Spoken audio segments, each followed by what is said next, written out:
Welcome to our channel doctor Shivam PCB. So guys, आज आपके लिए एक बेहतरीन वीडियो, बहुत सुंदर वीडियो लेके आया हूँ जिसमें आपको बताया जाएगा कि आप एग्ज़ाम में, किसी भी एग्ज़ाम में, चाहे छोटी कक्षा से लेकर बड़ी कक्षाओं तक, और उसके बाद आप चाहे ग्रेजुएशन हो चाहे पोस्ट ग्रेजुएशन हो, आप सभी एग्ज़ामिनेशन, सभी परीक्षाओं के लिए लिखने का तरीका मैं लेके आया हूँ।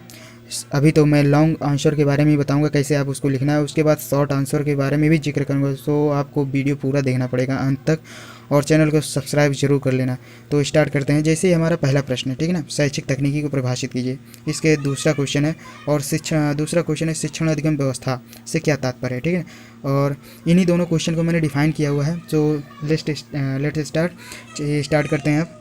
तो ये है पहला पेज जिसका मैं स्टार्ट करने वाला हूँ। देखिए, आपको करना क्या है कि आपको पहले प्रश्न है, जैसे प्रश्नोत्तर नंबर 1 है, ऐसे ही डालना है, सेम टू सेम, जैसे आपकी मर्जी हो, लेकिन मैंने ऐसे लिखा है तो मैं इसलिए बता रहा हूँ। ये अभी लॉन्ग आंसर के लिए है, लॉन्ग टाइप क्वेश्चन के लिए। तो पहले आप अर्थ लिखिएगा, ठीक ना, ये मेन पॉइंट अर्थ लिखिएगा।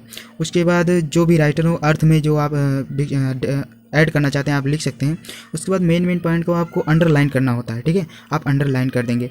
उसके बाद आप लिखेंगे परिभाषा, शैक्षिक तकनीकी परिभाषा। तो 2-3 राइटर आपको जो पसंद है उनको लिखेंगे, और जो मेन पॉइंट है उनको अंडरलाइन करना है आपको, ठीक है। और दूसरे पेज पर चलते हैं हम। ये देखिए, राइटर कंप्लीट हो गए। इसके बाद ये परिभाषाएं हो गई राइटर के अनुसार। उसके बाद आपको उपयुक्त परिभाषा, यानी अपने मन से 2-3 लाइन लिखना है, ज़्यादा नहीं। तो आप जो अपने उपयुक्त परिभाषा में लिखेंगे उसमें भी अंडरलाइन करना होता है आपको, ठीक है। उसके बाद जैसे आप किसी का वर्गीकरण कर रहे हैं ना, तो आपको एक ऐसे ही क्या कहते हैं, डायग्राम बना सकते हैं आप, कोई दिक्कत नहीं है, ठीक है ना। ये तालिका हो गई ना, तालिका आप बना सकते हैं, कोई दिक्कत नहीं है। उसके बाद आप जो मन चाहे, चाहे उसके वर्गीकरण, चाहे महत्व, चाहे परिभाषा, जो भी लिखें। अब परिभाषा के लिखने की बात नहीं आएगी बीच में, परिभाषा हो चुकी है। तो अब महत्व, विशेषताएं और प्रकृति, जो भी आप लिखना चाहें, उसका उपयोग, अनुपयोग आप लिखते जाएंगे। उसके बाद अंडरलाइन करना है आपको, ठीक है। उसके बाद आ जाता है आपको लिखने का कैसे तरीका है। ये देखिए, आपको जैसे कठोर शिल्प उद्गम था, ठीक है ना, इसमें मैंने 2 लाइन तो लिखा ही है जो लिखना है। उसके बाद मैंने यहाँ से कोडिंग, मतलब नंबरिंग कर दिया है। ये नंबरिंग करने का तरीका बहुत सुंदर होता है, इसमें नंबर पूरा आपको मिलता है, और जो मेन पॉइंट है जैसे उसको मैंने अंडरलाइन किया हुआ है। सेम टू सेम ऐसे तरीका लिखना है। अगर आपको शॉर्ट आंसर के बारे में बता दूं, जैसे आपको वहाँ पर बोला जाए कठोर शिल्प उद्गम के बारे में बताइए या लिखिए, उसका महत्व क्या है शॉर्ट आंसर के लिए, तो आपको सेम टू सेम ऐसे ही लिखना है जैसे ये आंसर है, ठीक है ना, ज़्यादा कुछ नहीं करना है। आप 3 से 4 लाइन अपने, उसके बाद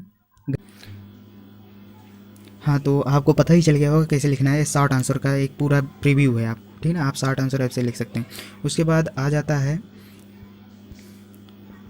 आप सभी इसके जो उपागम थे सभी लिखा गया है। प्रणाली उपागम देखिए, इसका आप स्क्रीनशॉट लिख सकते हैं।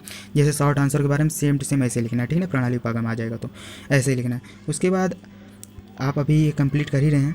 उसके बाद सबसे लास्ट में आपको सारांश लिखना होता है। सारांश सबसे मेन पॉइंट है, आपको सारांश याद करने की ज़रूरत नहीं पड़ती। जो आप आंसर लिखें उसी के अनुसार आप 2-3 लाइन लिख सकते हैं, तो आपका आंसर एकदम मतलब आपको अगर 15 नंबर का है तो आपको ज़रूर 10 से 13 नंबर आपको ज़रूर मिलेगा, ठीक है ना। अगर 10 नंबर का है तो आपको 7 नंबर तक ज़रूर मिलेगा।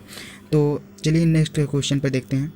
जैसे ही हमारा क्वेश्चन नंबर 2 था, शिक्षण अधिगम, मैंने पहले अर्थ लिखा हुआ, आपको आप कुछ नहीं, ज़्यादा डिफाइन नहीं करूँगा, सीधा अर्थ लिखा हूँ। उसके बाद आ जाता है,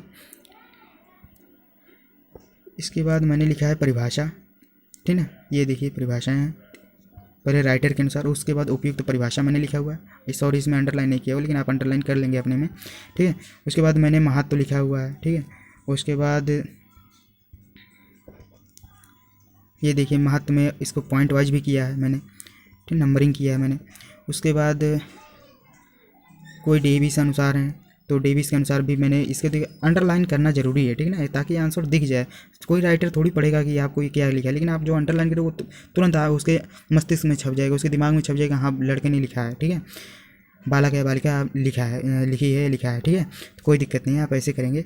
उसके बाद आपको है लास्ट में, आप अभी लिखते जाइए, जो अपना मन हो, संगठन है, अग्रसरण है, कुछ भी आप लिखते जाइए। उसमें पॉइंट वाइज भी करना है आपको, पॉइंट वाइज मैंने किया है। उसके बाद सबसे लास्ट में आपको ऐसे मान लीजिए डायग्राम की ज़रूरत पड़े तो आप डायग्राम बना देंगे, तो अगर उसके थ्योरी नहीं लिखेंगे तो कोई दिक्कत नहीं पड़ेगी, आपको पूरा का पूरा नंबर मिलेगा, डायग्राम पे नंबर पूरा मिलता है। उसके बाद सबसे लास्ट में है हमारा सारांश। सारांश भी आपको लिखना होता है, मैंने बताया है। और सबसे बड़ी बात, आपको शॉर्ट आंसर में कैसे लिखना है वो भी मैंने वीडियो के बीच में जिक्र कर दिया है। तो चैनल को लाइक करें, शेयर करें, सब्सक्राइब करें, और सब्सक्राइब जरूर करें, ठीक है। और अपने जो भी मित्र हैं उनसे आप ये बातें बताएं कैसे एग्ज़ाम में लिखना है, ठीक है। तब तक के लिए धन्यवाद, मिलते हैं नए अपडेट के साथ।